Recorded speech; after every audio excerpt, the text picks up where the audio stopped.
A gente notou ali no início do documentário, durante o decorrer dele, que ele foi filmado em diversos momentos diferentes e a organização para fazer tudo isso, eu imagino que foi muito complicado. Então, eu queria saber como foi esse pré, né? Ali lá no começo, ali antes das eleições, você já tinha uma ideia de fazer o documentário? Como foi tudo isso? Já, eu comecei a pensar em fazer um documentário bem antes, assim, 2020, já estava pensando, aí 2021 também comecei a me organizar para fazer, porque eu sabia que, ninguém sabia o que que ia acontecer, mas sabia que o que fosse acontecer seria muito assim, definidor, né? Muito importante do futuro da gente, do país. Então, queria fazer o documentário, mas assim, entrei no filme sem saber direito o que que ia acontecer. Se retratou em vários estados do país, né? Como foi essa organização? Como você organizou essa captação de imagens? E já tinha um roteiro pré-estabelecido? Ou vocês foram definindo depois o que ia entrar e o que não ia? Foi uma operação assim complexa, uma coisa, uma loucura. Assim,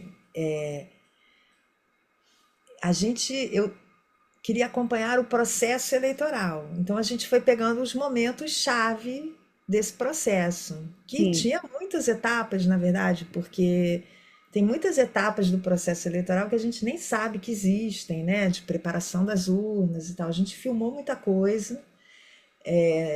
Claro que muita coisa acaba não entrando no filme, mas, enfim, eram as datas chave desse momento. E ao mesmo tempo, assim, a gente era um momento de muito medo também, ninguém sabia o que que ia acontecer. Então, cada data que chegava era importante, né? E fomos criando equipes em lugares diferentes do Brasil para poder filmar isso com personagens que estavam em lugares diferentes e ao mesmo tempo, né? Porque eram dias que envolviam todo mundo. Então, isso foi um longo processo também, de formar essas equipes, de pegar pessoas locais e ir trazendo as pessoas para a linguagem do filme. Aí surgiam às vezes um novo personagem, entendeu? Foi um trabalho assim bem complexo e um pouco de formiguinha também. Sim. A gente assistindo, a gente imagina, a gente consegue imaginar, e muito, muito interessante ver a montagem também de tudo isso. Eu imagino que deve ter sido muito trabalhoso. E aí a gente traz para agora, né? A gente está vivendo um momento onde culminou tudo isso, tudo que vocês conseguiram captar. A gente está vendo aí, a gente teve prisões decretadas, a gente teve manifestações, a gente está próximo de julgamento que vai acontecer, e a gente está perto do lançamento também. Então, como você vê tudo isso? Como você vê a importância de tudo que deve ter sido muito trabalhoso captar lá atrás. E o que você acha que vai contribuir agora para esse momento que a gente está? Porque ainda não acabou, né? Realmente é um momento assim muito oportuno, né, pro filme ser lançado, porque tá tudo muito vivo, né? O que o filme mostra continua aí. A gente continua vivendo, continua falando disso. Agora mais do que nunca, né? Porque até houve um período entre o final do filme e agora onde não foi assim, mas agora realmente esse assunto voltou para a pauta principal, assim. E também a gente está se aproximando das eleições do ano que vem, né? De várias maneiras, esse filme está agora num momento muito agudo, né? O que ele mostra. E eu tenho percebido nas sessões que eu fui que ele mobiliza muito as pessoas, sabe? As pessoas revivem aquilo com muita intensidade e ao mesmo tempo olhando para o que a gente está vivendo agora.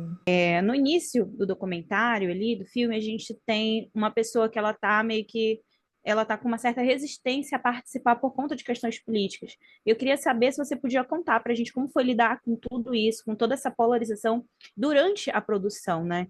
Quais dificuldades trouxe? Como foi para vocês como equipe, enfim, para conseguir produzir, para conseguir trabalhar? Foi muito desafiador, né? Porque, isso por um lado, tinha uma vontade enorme de poder também falar com essas pessoas que estavam do outro lado. Era muito difícil. Como é que você faz isso, né? Precisava construir essa relação de confiança. Inclusive, o filme começa desse jeito, porque eu achei que era importante mostrar também, olha, a gente está partindo disso aqui, a gente está nesse lugar, sabe? É quase um filme impossível de ser feito.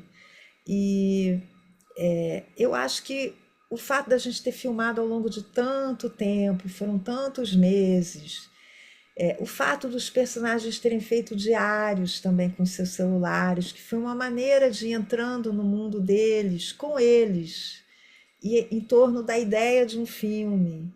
O fato da gente ter gravado muitas conversas ao longo desse longo período e criando essa relação. E também de eu ter sido sempre muito transparente, assim, eu nunca fingi que eu pensava outra coisa, todo mundo sabia o que eu pensava. E eu também falava, olha, eu não estou aqui para te convencer de nada. Eu quero fazer um filme, eu quero te ouvir. Eu tenho uma curiosidade de tentar entender como você está vendo. Então, acho que tudo isso ajudou a tornar isso possível. Ao longo do documentário, a gente vê, inclusive na capa, isso estampado, né, que a gente tem dois Brasis, a gente tem dois lados, né? Como foi essa decisão de saber em quais estados vocês iriam captar, fazer as gravações? Como foi essa decisão? Saber aonde vocês estariam presentes?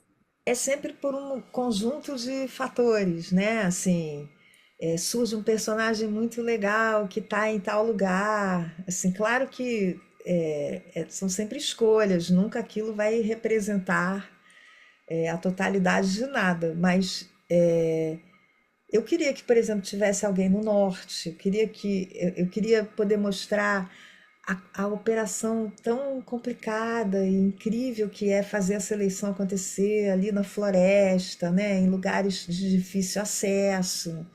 E aí tinha uma personagem maravilhosa no Pará. Queria é, ter bolsonaristas, isso naturalmente também me levou mais para o sul do país. Assim, você começa a ir procurando, né? O Rio de Janeiro tinha também uma facilidade, porque está mais perto. Ao mesmo Sim. tempo, aonde no Rio de Janeiro? Ah, seria legal ter alguém na Zona Oeste, porque é uma área de milícia, é um lugar de muitas questões importantes estão acontecendo ali. Então, vai se montando uma teia, mas até isso acontecer, se dá certo, se não dá, se o personagem permanece. E muita gente legal, porque tinha mais lugares e mais gente, não entraram no filme, não porque não fossem legais, mas porque o filme, na verdade, no final, um filme não é muita coisa, né? Assim, 1 hora e meia, não é nada. Então você tem que tentar formar um todo, né, com aquilo ali. Então, muita gente legal não está no filme, mas também foi fundamental para fazer ele possível, entendeu? Quando você fala dos desdobramentos que estão tendo até agora, enfim, de tudo, vocês pretendem ainda continuar essa documentação, continuar fazendo esse documentário, talvez fazer uma segunda parte, enfim, porque a gente tem esses desdobramentos, a gente tem tudo isso acontecendo agora, ou vocês pretendem encerrar e fechar esse ciclo já com ele aqui? Esse filme está pronto e agora vai viver a vida, né? Assim, tá vivendo já viajou para muitos lugares no mundo, fui até para a Coreia com ele. Assim, trouxe já muitos encontros e ainda vai trazer muito mais agora que ele está sendo lançado no Brasil. O assunto continua, né? Eu acho que os filmes, esse filme, eu acho que quanto mais o tempo vai passando, mais ele vai ganhando camadas, né? Ele vai ficando mais complexo, ele vai ecoando com mais coisa. Então eu acho que a vida dele vai ser longa, sabe? Claro que eu até tenho vontade de fazer um outro filme aí, nas próximas eleições, mas é um outro. Esse filme, desse jeito, já fiz. Entendi. Ali pelo final, lá no finalzinho já, a gente consegue acompanhar ali umas senhoras, e aí elas começam a cantar a Toada Vermelho, que é do Boi Garantido aqui no Amazonas, né, no nosso festival folclórico de Parintins. E eu fiquei muito feliz de vocês terem escolhido esse trecho para entrar. É um trecho que comunica muito com a gente aqui do Norte, é um trecho que comunica muito com o Amazonas. Ah, que bom, fico feliz. Você vê, o Brasil é tão grande, tão rico, né? Quantas coisas. Que legal. Para fechar, para finalizar, a gente só tem a agradecer pela obra, por você ter nos dado, né? A gente sabe que tem toda uma equipe aí por trás, mas eu fiquei maravilhada, realmente, gostei muito. Ai, que bom. Fico feliz de ouvir. É isso, né? O filme só começa a existir mesmo quando ele chega nas pessoas. Então é muito legal ouvir isso.